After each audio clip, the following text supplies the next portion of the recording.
नमस्कार मित्रांनो, मी सुशील कुलकर्णी. आपण पाहता अॅनालायझर.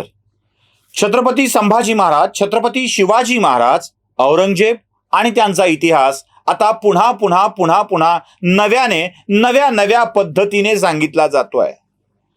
महाराष्ट्राचा, पौराणिक महाराष्ट्राचा, जुन्या महाराष्ट्राचा आधुनिक इतिहास सांगणारे इतिहासकार महाराष्ट्राच्या मातीत जन्माला आलेत आणि ते वेगवेगळे प्रश्न विचारतायत. म्हणजे अगदी अकबर बिरबलाच्या काळापासून प्रश्न विचारणारे महामाग या देशामध्ये जन्माला आले आहेत. अहो भाग्य या देशाचे.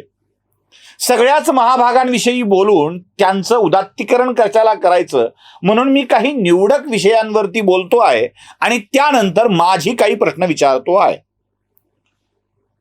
छत्रपती शिवाजी महाराज आणि छत्रपती संभाजी महाराज यांचा इतिहास लिहिताना काही ब्राह्मण इतिहासकारांनी, म्हणजे हा शब्द वापरला जातोच म्हणून वापरतोय मी, जाणीवपूर्वक दोघांची प्रतिमा मलिन करण्याचा प्रयत्न केला असा वेगवेगळ्या वाक्यांचा वेगवेगळा अर्थ लावून सांगितलं जातं.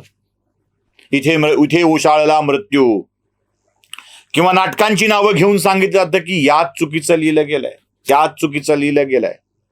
संभाजी महाराजांना बदफैली दाखवल्या गेलंय, स्त्रीलंपड दाखवल्या गेलंय, मद्याच्या आहारी गिरला दाखवल्या गेलंय. खूप खूप खूप खूप खूप काही बोललं जातं. शिवाजी महाराजांच्या इतिहासामध्येही अशी तोडमोड केली गेलेली आहे. शिवाजी महाराज कुळवाडी भूषण होते.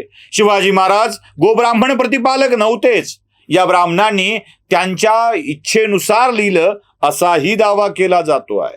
चला, थोड्या वेळाकरता, तुमच्या समाधानाकरता हे असं घडलं असेल असं मान्य करू, पण या सगळ्या गोष्टी बोलत असताना काही ठिकाणी मात्र तुमची दातखिळ का बसली आहे हाच प्रश्न मला पडतो आहे. छत्रपती संभाजी महाराज धर्मवीर नव्हते हे सिद्ध करण्याच्या नादामध्ये औरंगजेब धर्मवीर होता हे सिद्ध करण्याची चालू असलेली उठाठेव बघितली की अक्षरशः काळीज विदीर्ण होऊ लागतं.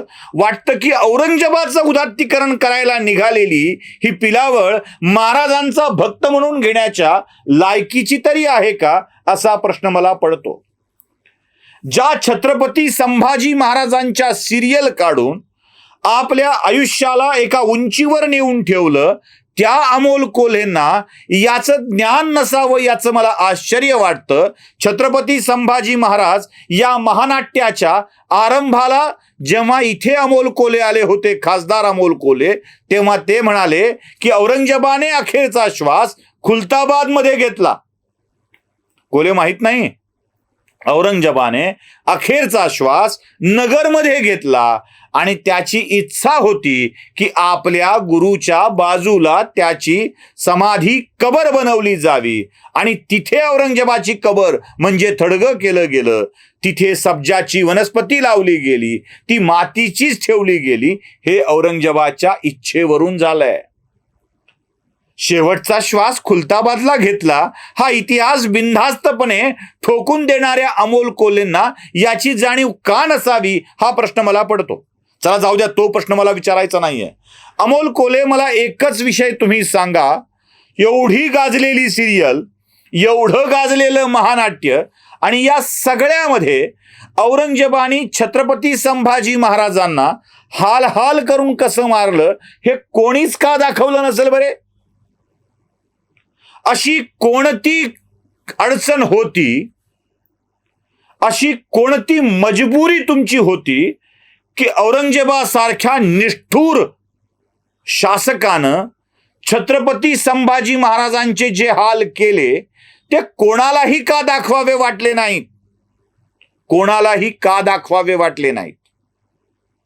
डोळे काढले, चामडं सोलवटलं, शरीराचे तुकडे केले, जीभ बाहेर काढली.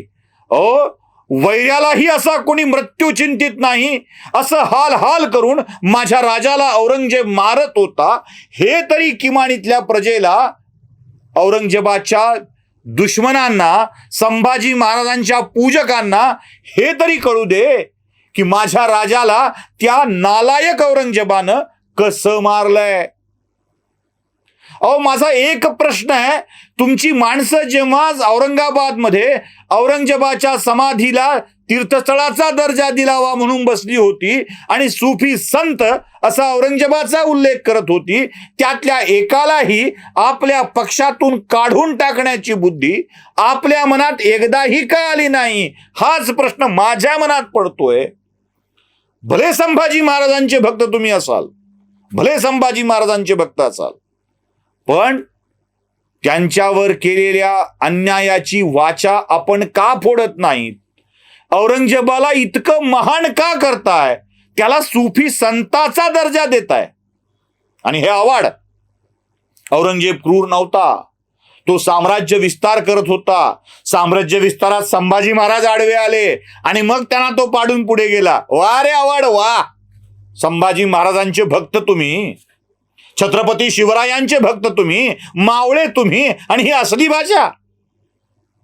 एकाही नव्या आधुनिक इतिहासकाराला संभाजी राजांची हत्या कशी झाली हे सांगावं वाटलं नाही. उद्या तुम्ही संभाजी महाराजांच्या हत्येला संभाजी महाराजांचा वध म्हणाल, काय सांगावं आधुनिक इतिहासाच्या नावाखाली? अरे, किमान जे घडलंय ते सांगण्याची प्रवृत्ती तरी आपल्यामध्ये असायला हवी, की आधुनिक इतिहासाच्या नावाखाली हे सगळं झाकून टाकायचंय.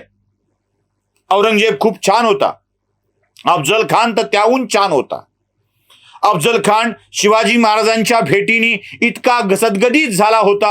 आओ शिवाजी राजे म्हणून त्यानं महाराजांना मिठीत घेतलं आणि आपल्या मित्राचा मुलगा आपल्या मिठीत आल्याचा इतका आनंद अफजल खानाला झाला की त्या आनंदानंच हार्ट अटॅक आला ना अफजल खान वर गेला.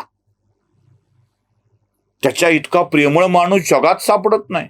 महाराजांच्या भेटीनं हार्ट अटॅक न मेला असं सांगायला हे कमी करणार नाहीत. का सांगत नाही? दगा दगा दगा हा शब्द अफजल खानाने दगा दिला होता. औरंगजेबानं फितुरीनं पकडलं होतं. अत्यंत हाल हाल करून संभाजी राजांना मारलं.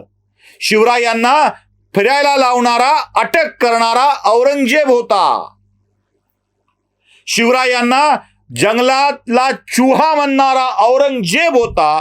हे सांगताना तुमची जीभ जड का पडते आणि त्याचं कौतुक करताना तुमची जीभ का झडत नाही?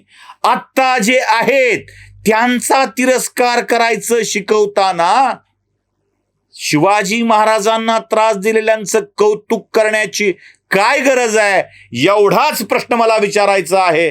या प्रश्नाचं उत्तर राष्ट्रवादी देईल का? देणार नाही. आणि समजा काही बोलायची वेळ आलीच तर बामना तुम्ही तर असा फालतू इतिहास लिहिला असं म्हणून मोकळं होईल. त्यामुळं जे म्हणायचंय ते मनाखाली द्या शिव्या. नमस्कार.